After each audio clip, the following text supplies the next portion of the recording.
Hello my dear students, कैसे हैं आप सभी प्यारे बच्चों। हम कर चुके हैं मेधावी की तैयारी कर रहे हैं हम, और इसके एसएसटी सीरीज जो हमने निकाली थी आपकी इम्पोर्टेंट क्वेश्चंस की, जो अब हम पूरी बुक को अच्छे से कर रहे हैं, उसके बच्चे हम इसका एक पार्ट कर चुके हैं जिसमें फर्स्ट और सेकंड चैप्टर हमने डिस्कस किया है। तो आज की वीडियो में हम इसका थर्ड और फोर्थ चैप्टर जो है डिस्कस करने वाले हैं। तो पहली बात, आपका पेपर कब होगा, आप पूछते रहते हैं मुझसे कमेंट में। तो बेटे आपका पेपर होगा या तो जन के एंड में या फिर फैब की स्टार्टिंग में। तो इन दोनों मंथ में से आपका एग्जाम हो सकता है। वैसे विभाग की तरफ से अभी कोई नोटिफिकेशन नहीं आया है कि कब एग्जाम होगा। जो पहले एग्जाम होते थे वो फैब में होते थे, हम उसी के अकॉर्डिंग मैं आपको बता रही हूँ। पेपर कैसा आता है, कैसा नहीं आता है, मेधावी क्या होती है, इससे रिलेटेड जितने आपके सारे क्वेश्चंस हैं वो मैं आपका एक वीडियो बना रखा मैंने मेधावी के लिए, आप उसमें जाके देख सकते हैं। और आपके प्रीवियस पेपर यानी कि जो पहले जून में आए हुए हैं बेटा, वो भी मैं करवा चुकी हूँ। अगर आपने वो देखने हैं तो वो भी प्लेलिस्ट मिल जाएगी आपको मेधावी क्लास 4 से। अगर आपको ये सारी चीज़ें नहीं मिलती हैं कोई बात नहीं, आपको इनका पीडीएफ चाहिए तो टेलीग्राम ग्रुप बना रखा बेटे मैंने स्प्लेंडेड स्टूडेंट्स के नाम से। वहाँ पे मैं जब आपका ये वीडियो हो जाता है उसका पीडीएफ पूरा डाल देती हूँ, तो आप उसको भी डाउनलोड कर सकते हैं। लिंक अगर चाहिएगा तो मैं डिस्क्रिप्शन बॉक्स में डाल दूंगी। अब इसको करना कैसे है, सेम टू सेम तो क्वेश्चन आएंगे नहीं बेटे, यहाँ पे मैं आपको कॉन्सेप्ट बताऊंगी और किस तरीके से आपसे क्वेश्चन पूछा जा सकता है वो भी बताऊंगी। तो आपको अपने साथ एक कॉपी लेके बैठना है, जो भी इंपॉर्टेंट लगता है वहीं पे पॉज करना है और वहाँ पे लिख लेना है कि ये इंपॉर्टेंट चीज़ें नहीं समझ में आती, कोई बात नहीं, कमेंट बॉक्स में भी डाल सकते हो। और जो टेलीग्राम पे ग्रुप बनाया है वहाँ पे भी मुझसे पूछ सकते हो कि मैम ये चीज़ मुझे समझ में नहीं आई है, प्लीज़ क्लैरिफाई कर दीजिए। ठीक है, कॉपी लेके बैठनी है। वीडियो बेटे ध्यान से सुननी है, ऐसा नहीं है काट काट के फटाफट से देखना है तो आपको कुछ समझ में नहीं आएगा। अगर टाइम नहीं है तो देखो ही मत, इसको देखने के लिए पूरा टाइम दो। ठीक है, तो चलिए बिना टाइम वेस्ट के शुरू करते हैं। भारत के ऊंचे ऊंचे पहाड़, भारत की शान। पहाड़, सबसे पहली बात है बेटे, पहाड़ होता क्या है? पहाड़ों के ऊंचे उठे नुकीले भाग की चोटियां शिखर कहते हैं। देखो बेटे, हमारी जो धरती है वहां पे कुछ एरिए आपको ऐसे मिलेंगे, कुछ आपको ऐसे मिलेंगे और कुछ आपको बिल्कुल प्लेन मिलेंगे। जैसे हम जिस एरिया में रहते हैं वो है प्लेन एरिया यानी कि मैदानी भाग, और एक होता है पठारी भाग। ये ज़्यादा ऊंचे नहीं होते हैं, ना ही इनके सपाट होते हैं, थोड़े से ऊंचे होते हैं धरती में, लेकिन इनका एरिया इस तरीके का होता है। और ये कुछ होते बेटे ऐसे पहाड़ियाँ, बिल्कुल जैसे जम्मू कश्मीर, हिमाचल, ऐसे उत्तराखंड, वहाँ का जो एरिया है वहाँ पे पहाड़ी एरिया मिलेगा आपको। तो इनकी जो चोटी होती है, इनकी जो चोटी होती है वो नुकीली होती है। नुकीली चीज समझते हो? नुकीली बेटे देखो, आगे से इस तरीके की नोक बनी हो, नोक से नुकीली, इस तरीके की जो चीज होती है उसे बोलते हैं नुकीली। तो जो पहाड़ हैं बेटे, उनकी जो चोटी है, चोटी क्या, ये ऊपर का हिस्सा, तो ये कैसा होता है? नुकीला। और इसे क्या कहते हैं? शिखर। शिखर का मतलब ही चोटी होता है। शिखर का मतलब ही क्या होता है बेटे? चोटी होता है। तो ये है पठार, ये क्या बेटे? पठार। अब आपसे क्वेश्चन पूछा जा सकता है, पठार किसे कहते हैं? पठार धरती के उस उभरे से भाग को कहते हैं जो उठा हुआ है और ऊपर से चपटा हुआ है, सपाट है। और समतल भाग को मैदान कहते हैं, जो बिल्कुल प्लेन है, समतल है। और जिसकी नुकीली चोटी होती है पहाड़ की, उसे क्या कहेंगे बेटे? पहाड़, शिखर। इस तरीके के इसके नाम होंगे, पर्वत, पहाड़। ठीक है, और जब बेटे एक से ज्यादा हो, इस तरीके से हो, तो ये तो एक पर्वतमाला हो गई। माला क्या? पंक्ति हो गई।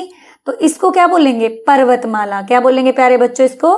पर्वतमाला या फिर पर्वत श्रेणी। कौन कौन सी है पर्वतमालाएं? हिमालय की है एक पर्वतमाला, एक बेटे अरावली पर्वतमाला है जो राजस्थान से होके गुजरती। तो इस तरीके के, समझ में आया आपको? किसे पहाड़ी बोलते हैं, किसे पठार बोलते हैं, किसे पर्वतमाला बोलते हैं। तो अब बात करते हैं इन क्वेश्चंस की। पहाड़ों के ऊंचे उठे नुकीले भाग की चोटियां शिखर कहते हैं, ये समझ आ गया आपको।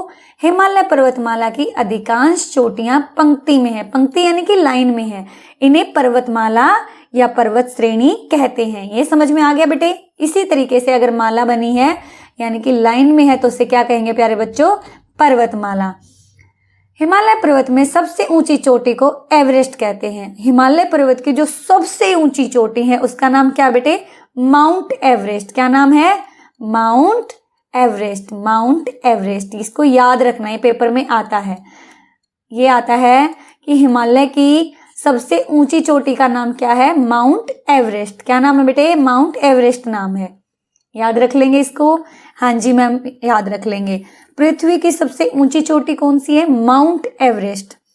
राजस्थान में अरावली पर्वतमाला है। राजस्थान में क्वेश्चन आ सकता है कि राजस्थान में सबसे ऊंची राजस्थान में कौन सी पर्वतमाला है? तो आप याद रखेंगे अरावली। ऑप्शन में दे सकते हैं हिमालय पर्वतमाला, अरावली पर्वतमाला, विंध्याचल पर्वतमाला। तो आपने याद रखना कि राजस्थान में कौन सी बेटे? अरावली। हरिद्वार और ऋषिकेश हिंदुओं के मशहूर तीर्थ स्थल है। तीर्थ स्थल पता है ना, जहाँ पे लोग तीर्थ यात्रा वगैरह करने जाते हैं। ये बेसिकली धर्मों से जुड़े हुए हैं। जैसे मक्का मदीना किनका है? ये मुस्लिम धर्म का है। और हरिद्वार, ऋषिकेश, ये सारी जगह किनके हैं? हिंदुओं के प्रसिद्ध तीर्थ स्थल हैं। गंगोत्री में गोमुख नामक स्थान से प्रसिद्ध गंगा नदी निकलती है। आपके पेपर में क्वेश्चन, देखो बेटे, सारी की सारी नदियां कहाँ से? पहाड़ों से निकलती है। तो एक जगह है गंगोत्री, वहां पे एक पहाड़ है, गोमुख नामक जगह है, वहां से गंगा नदी जो है निकलती है। आपसे पेपर में पूछा जा सकता है कि गंगा नदी कहाँ से निकलती है? तो कहाँ से? गंगोत्री में गोमुख से। गंगोत्री में गोमुख नामक स्थान से। ये भी आ सकता है गंगोत्री में गोमुख स्थान से कौन सी नदी निकलती है? तो कौन सी निकलती प्यारे बच्चों? गंगा नदी निकलती है। इसको आपने याद रखना है। पहाड़ी पर ढाल होती है, इसलिए ढलानों को समतल करके छोटे छोटे खेत बनाए जाते हैं। इन्हें सीढ़ीदार खेत कहते हैं। प्यारे बच्चों, होता क्या है, जैसे ये पहाड़ है, इनमें आपने देखा होगा, कभी आप ऐसी जगह गए होगे, नहीं गए तो टीवी में भी देखा होगा, ऐसे ढलान सी बनी होती हैं, ऐसे ढलान सी बनी होती है पहाड़ी पे। तो वहां के लोग क्या करते हैं बेटे? इस पहाड़ी एरिया पे ही क्या कर लेते हैं? खेती कर लेते हैं। और इन खेतों को क्या बोलते हैं? सीढ़ीदार खेत होते हैं। जैसे एक सीढ़ी होती है, आपने देखी ना सीढ़ियां, चढ़ने के लिए सीढ़ियां होती हैं, तो ऐसे ऐसे ये खेत बने होते हैं इन ढलानों में, इस तरीके के। आप कभी जम्मू घूमने जाओगे या हिमाचल जाओगे ना, तो आपको वहां पे इस तरीके के मिलेंगे ये, ठीक है। तो इस तरीके के सीढ़ीदार खेत वहां पे होते हैं। भारत में सबसे पहले सूर्योदय अरुणाचल प्रदेश में होता है। अब मुझे बताओ, सबसे पहले सूर्योदय किस दिशा में होता है? किस दिशा में होता है बेटे? पूर्व दिशा में होता है। और जो अरुणाचल प्रदेश है भारत का पूर्वी राज्य है। कौन सा राज्य है? पूर्वी। और सबसे पहले भारत में अरुणाचल प्रदेश में सूर्य उगता है, ठीक है। मिथुन, ये एक पशु है, इसको गयाल भी बोलते हैं। अरुणाचल के लोगों का मुख्य पालतू जानवर है। कहाँ का बेटे? आपसे क्वेश्चन पूछा जा सकता है। और मिथुन कहाँ पर पाया जाता है? तो आपने याद रखना है अरुणाचल प्रदेश में। ये भी पूछा जा सकता है अरुणाचल के लोगों का मुख्य पालतू जानवर क्या है? तो आपने दोनों ही ऑप्शन याद रखने हैं, मिथुन और गयाल। अरुणाचल प्रदेश के आदिवासी लोग कौन सी खेती करते हैं? झूम खेती। अब आप कहेंगे मैम ये झूम खेती क्या होती है? देखो बेटे, ये लोग क्या करते हैं, एक जंगल का एरिया होता है, उसको साफ करते हैं और वहां पे क्या करते हैं? खेती उगाते हैं, ठीक है। कोई भी फसल वहां पे लगाते हैं, फिर उसके बाद उस एरिया को फिर से छोड़ देते हैं, फिर से उन जंगलों को साफ किया जाता है, फिर से वहां पे फसल उगाई जाती है। उसको क्या कहते हैं? झूम खेती कहते हैं। आदिवासी लोग कौन होते हैं प्यारे बच्चों? वो लोग होते हैं जो जंगलों में रहते हैं, ठीक है। इतना समझ में आया? चलो अब मैम आपका टेस्ट लेने वाले हैं। भारत के उत्तर में कौन सी पर्वतमाला है? अभी मैंने बताया था भारत के उत्तर में कौन सी बेटे? हिमालय पर्वतमाला। कौन सी प्यारे बच्चों? हिमालय पर्वतमाला। याद रखोगे ना? हाँ जी मैम, याद रखेंगे। राजस्थान में डैश पर्वत है, कौन से हैं प्यारे बच्चों? जल्दी से बताओ। अरावली। कौन से हैं? अरावली। इसमें एक और पर्वतमाला बेटे कराकोरम और जास्कर भी, ठीक है, इनके नाम भी कर सकते हो आप याद। अरावली पर्वत है। गंगा नदी डैश से निकलती, कहाँ से निकलती है? अभी अभी मैम ने डिस्कस किया था, आप अपने दिमाग में लाओ। पहले आंसर देखने से पहले प्यारे बच्चों अपने दिमाग में लाया करो कि कौन सा आंसर हो सकता है। तो बेटे है गंगोत्री के गोमुख नामक स्थान से निकलती है। कहाँ से निकलती है? गंगोत्री के गोमुख नामक स्थान से निकलती है। आगे देखो, कश्मीर में डैश झील है, कौन सी झील है बेटे? डल झील है। कौन सी झील है कश्मीर में? डल झील है। और अरुणाचल के कुछ आदिवासी कौन सी खेती करते हैं? अभी अभी मैंने बताया झूम खेती करते। कौन सी करते बेटे? झूम की खेती करते हैं, ठीक है। आगे देखो, मैचिंग करना, अभी भी आपने पॉज करना, मैं आंसर आपको नहीं दिखाऊंगी, करेंगे? तो चलिए मैच करते हैं। जम्मू कश्मीर में क्या मिलता है? केसर की खेती होती है। क्या होती है बेटे? केसर की। पेपर में भी आप ऐसे ही करना। हिमाचल, मिलाने मत लग जाना, सीधा पहले से लगो। हिमाचल प्रदेश में क्या है? कुल्लू मनाली। ठीक है, ये कहाँ पे है? कुल्लू और मनाली कहाँ पे हैं? हिमाचल प्रदेश में। चलो देखते हैं। अरुणाचल प्रदेश में क्या है? बताओ जल्दी से मुझे। मिथुन, वेरी गुड, याक और मिथुन। उत्तराखंड, उत्तराखंड कहाँ पे है? गंगोत्री और गौमुख निकलते हैं। असम में क्या है? चाय के बागान है। अब बचा क्या? हिमाचल प्रदेश, तो यहाँ पे कुल्लू और मनाली। बेटे कई बार अगर आपको डाउट रहे तो मैं इसने इसीलिए छोड़ा था कि इस तरीके के, अगर आपको लगता है थोड़ा सा भी डाउट है तो उस वाले को छोड़ के बाकियों को मैच करो, जो बच जाए उसको बाद में मैच कर दो। इसीलिए मैंने आपको ये ट्रिक सिखाने के लिए ऐसा किया था। ठीक है, तो आपको इस तरीके का ध्यान लगाना कि सारे नहीं आते, 3 आते तो भी आपके क्वेश्चन ठीक होने के आसार हो जाते हैं। तो चलिए अगले पे चलते हैं। भारत में सबसे पहले सूर्योदय यानी कि सूर्य कहाँ पे निकलता है? अरुणाचल प्रदेश में। क्या ये बात ठीक है? बिल्कुल ठीक है।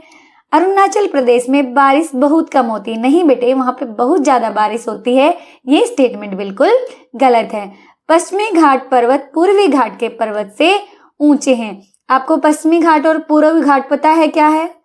नहीं पता होगा। देखो बेटे, जो इधर वाले पर्वत है उनको नाम दिया गया पश्चिमी घाट, और जो इधर वाले हैं उसे क्या नाम दिया गया? पूर्वी घाट। याद रखेंगे? हाँ जी मैम, याद रखेंगे। तो बेटे जो पश्चिमी घाट के पर्वत हैं वो पूर्वी घाट के पर्वतों से ऊंचे हैं। ये स्टेटमेंट बिल्कुल ठीक है। हिमाचल के लोग कढ़ाई वाली गोल टोपी पहनते। आपने देखा होगा कुल्लू मनाली वगैरह के लोग इस तरीके के, उनकी हिमाचली टोपी होती है और जिसपे कढ़ाई हो रखी होती, बड़ी सुंदर सी।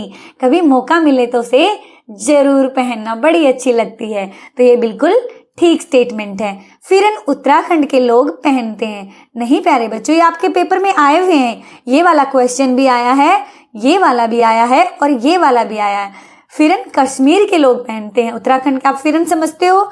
एक खुला सा स्वेटर टाइप से होता है, बिल्कुल खुला, बिल्कुल खुला इस तरीके का होता है। कुछ नीचे भी पहनते हैं और कुछ ऊंचे भी पहनते हैं। आपने देखा होगा बिल्कुल खुला सा स्वेटर, बहुत ही तो इस तरीके का होता है दिखने में। ये लोग ठंड से बचने के लिए भी पहनते हैं। तो फिरन कहाँ के लोग पहनते हैं प्यारे बच्चों? कश्मीर के। ऑप्शन क्या दिया? उत्तराखंड के। तो ये स्टेटमेंट बिल्कुल गलत है। अब चलते हैं अगले क्वेश्चन पर। मुझे लग रहा है आपको अभी तक अच्छे से समझ में आ रहा है। तो समझ में आ रहा है तो प्यारे बच्चों, चैनल पर नए हो तो सब्सक्राइब जरूर कर लो, लाइक शेयर भी कर दिया करो, मुझे अच्छा लगता है। ठीक है, अगर आप सब्सक्राइब कर लोगे और बेल आइकन प्रेस कर दोगे, जैसे ही मैं वीडियो डालूंगी आपके पास नोटिफिकेशन आएगा।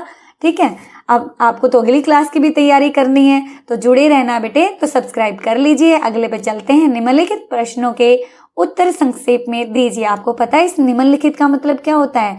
निम्न मतलब होता है नीचे और लिखित मतलब लिखे हुए।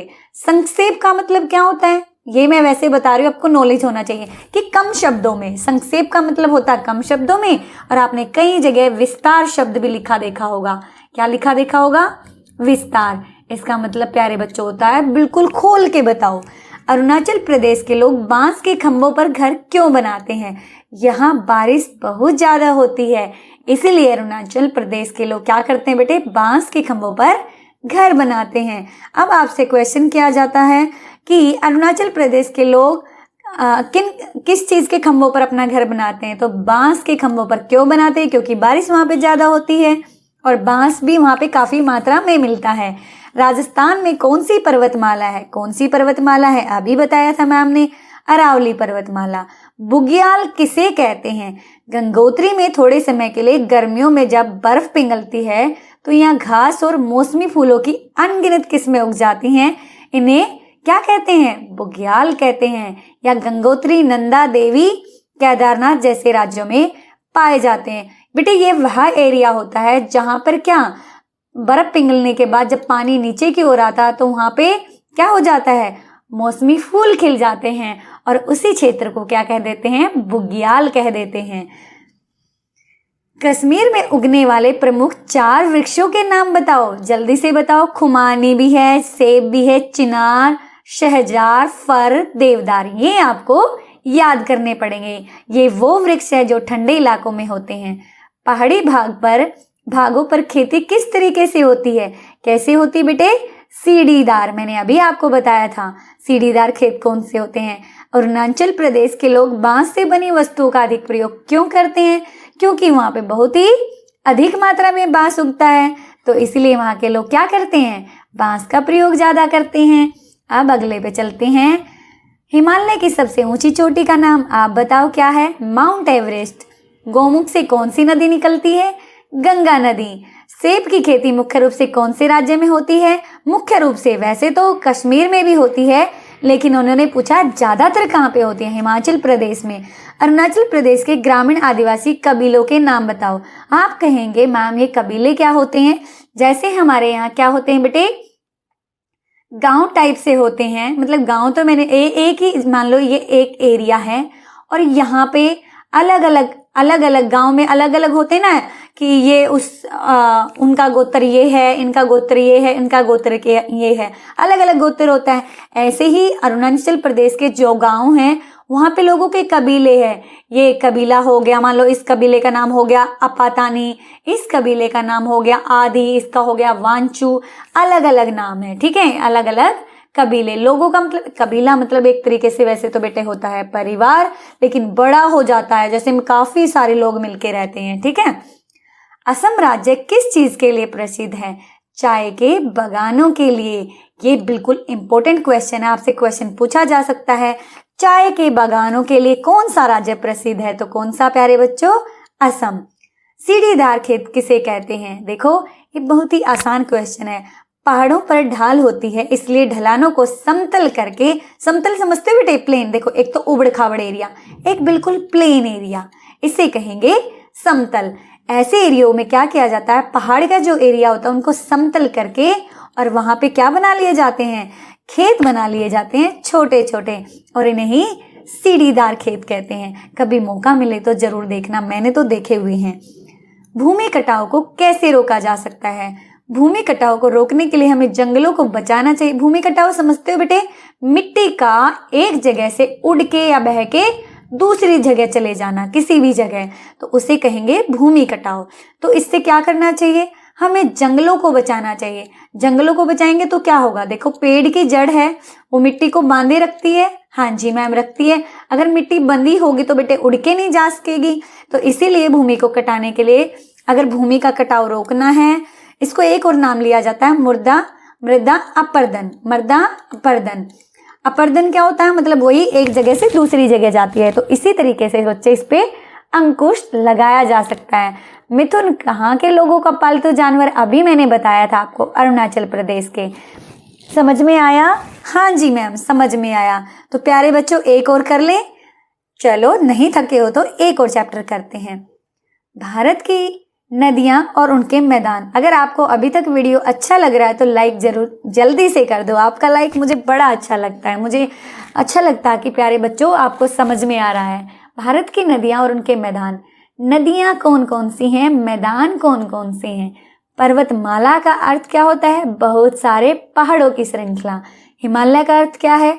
हिमालय। हिमालय, आलय मतलब होता है प्यारे बच्चों क्या? घर। आलय मतलब क्या होता है? घर। और हिम मतलब क्या होता है? जल्दी से बताओ क्या होता है? बर्फ। क्या होता है?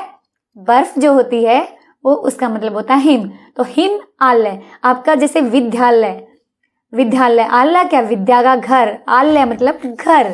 तो हिमालय का अर्थ होता है, हिम का मतलब घर और आलय मतलब हिम का मतलब बर्फ और आलय मतलब घर। तो क्या हो गया बेटे? बर्फ का घर। गंगा गंगोत्री हिमानी से निकलती है। यमुना यमुनोत्री हिमानी से निकलती है। आप पूछेंगे हिमानी क्या होती है? जब बर्फ पिघल पिघल के नीचे आती है तो उसको क्या बोलते हैं? हिमानी बोलते हैं। समतल यमुनोत्री से निकलती है यमुना। अब मुझे एक क्वेश्चन का आंसर आप कमेंट करके बताना कि दिल्ली किस नदी के किनारे बसी हुई है? दिल्ली किस नदी के किनारे बसी हुई है? समतल भूमि के बड़े भाग को मैदान कहते हैं। समतल भूमि समझते हो? समतल भूमि के बहुत बड़े भाग को क्या कहते हैं? मैदान कहते हैं। नदी के पानी से पन बिजली, जल विद्युत बनाई जाती है। नदी के पानी से क्या बेटे? पन बिजली बनाई जाती है। पंजाब का अर्थ, पंजाब एक स्टेट का नाम है, आपको पता है। पंजाब का अर्थ है बेटे 5 आब जहाँ पे मिलते हैं, यानी कि 5 नदियाँ जहाँ पे, वो क्षेत्र जहाँ पे 5 नदियों का जल मिलता है और उनके द्वारा जो मिट्टी लाई है बहाकर, उससे निर्माण होने वाले क्षेत्र को पंजाब कहते हैं। 5 नदियाँ जो पानी को बहाकर लाई हैं, पानी के साथ मिट्टी विट्टी जो भी बहाकर लाई है, उससे जिस क्षेत्र का निर्माण हुआ है उसे क्या कहा गया? पंजाब। क्या कहा गया भाई? पंजाब। कमेंट करके मुझे पंजाब की राजधानी बताना। सतलुज नदी पर भाखड़ा नांगल बांध बना है। बाढ़ को रोकने के लिए, बिजली को पैदा करने के लिए नदियों पे क्या बनाए जाते हैं? बांध बनाए जाते हैं। इंग्लिश में से डैम बोलते हैं। इंग्लिश में से क्या बोलते हैं? आपने इस तरीके से देखा होगा, नदियों पे ऊंचे ऊंचे बांध बने होते हैं। तो आपके पेपर में क्वेश्चन आएगा सतलुज नदी पर कौन सा बांध है? तो कौन सा है? भाखड़ा नांगल बांध। एक और क्वेश्चन आ सकता है, भाखड़ा नांगल बांध कौन से राज्य में? तो कौन से में है? पंजाब में है। याद रखेंगे? जी मैम, याद रखेंगे। पंजाब के लोग लोहड़ी, बैसाखी और गुरुपर्व मुख्य रूप से मनाते हैं। कौन कौन से त्योहार मनाते हैं? लोहड़ी तो अभी आने वाला है, बैसाखी और गुरुपर्व। सिखों की सबसे प्रमुख तीर्थ स्थान है अमृतसर का स्वर्ण मंदिर। अमृतसर का जो स्वर्ण मंदिर है बेटे, गोल्डन टेम्पल है, वहाँ का सबसे प्रमुख तीर्थ है, यानी कि वहाँ के लोगों के लिए सबसे ज्यादा पूजनीय स्थान है। पंजाब राज्य अपनी फसलें, दुग्ध उत्पादन और अच्छे खाने के लिए प्रसिद्ध है। क्यों फेमस है भाई पंजाब? वहाँ पे फसल क्या बेटे? जैसे गेहूं, चावल, इन चीजों की फसलें उगाई जाती हैं। दुग्ध उत्पाद यानी कि दूध से बनी चीज, और अच्छा खाना। अब अच्छा खाना खाना तो हमें कहाँ जाना पड़ेगा? पंजाब में। अब आपका टेस्ट लेने की बारी।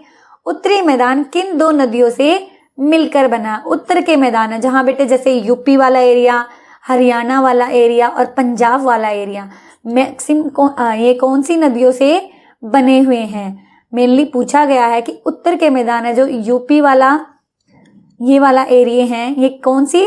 सिंधु और गंगा नदी से।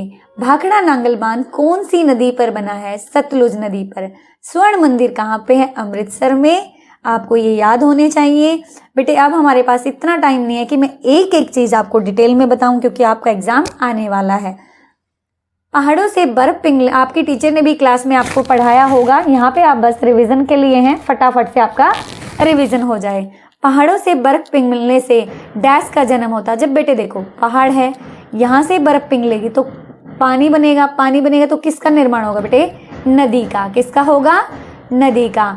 नर्मदा एवं ताप्ती नदियाँ किस सागर में गिरती है बेटे? ये गिरती हैं अरब सागर में। आप कहेंगे मैम ये अरब सागर और ये क्या?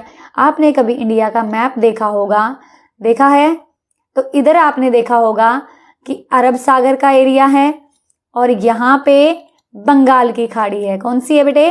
बंगाल की खाड़ी है। तो बहुत सारी नदियाँ, जो उत्तर भारत की बहुत सारी नदियाँ हैं, वो तो गिरती हैं कहाँ पे? ज़्यादातर बंगाल की खाड़ी में। और यहाँ से जो नदियाँ निकलती हैं दक्षिण में इस एरिया से, वो कहाँ गिरती हैं? वो गिरती हैं अरब सागर में। तो नर्मदा और ताप्ती नदियाँ कहाँ पे गिरती हैं बेटे? अरब सागर में। इलाहाबाद नगर किस नदी के किनारे हैं? याद कर लेना प्यारे बच्चों, गंगा नदी के किनारे। मैदान में आते ही नदी का बहाव कैसा हो जाता है? मैदान में आते ही धीमा हो जाएगा। जब मैदानी एरिया में आएगी तो देखो बेटे, पहाड़ से तो जब देखो कोई भी चीज पहाड़ से आ रही तो तेजी से आएगी, और जैसे ही मैदान में आएगी तो धीमी हो जाएगी ना। मैदान तो समझते हो ना, समतल एरिया। मैदान में आते ही कैसा हो जाता है? धीमा, यानी कि स्लो। हिमालय का क्या अर्थ है? आप बताओ मुझे। हिमालय 2 शब्दों से बना है। कौन कौन से? हिम और आलय, जिसका अर्थ है बर्फ का घर। मैदान किसे कहते हैं? समतल भूमि के बड़े से भाग को। देखो बेटे, ये उबड़ खाबड़, ये हो गई समतल, ये हो गई पठारी और ये हो गई पहाड़ी। ठीक है।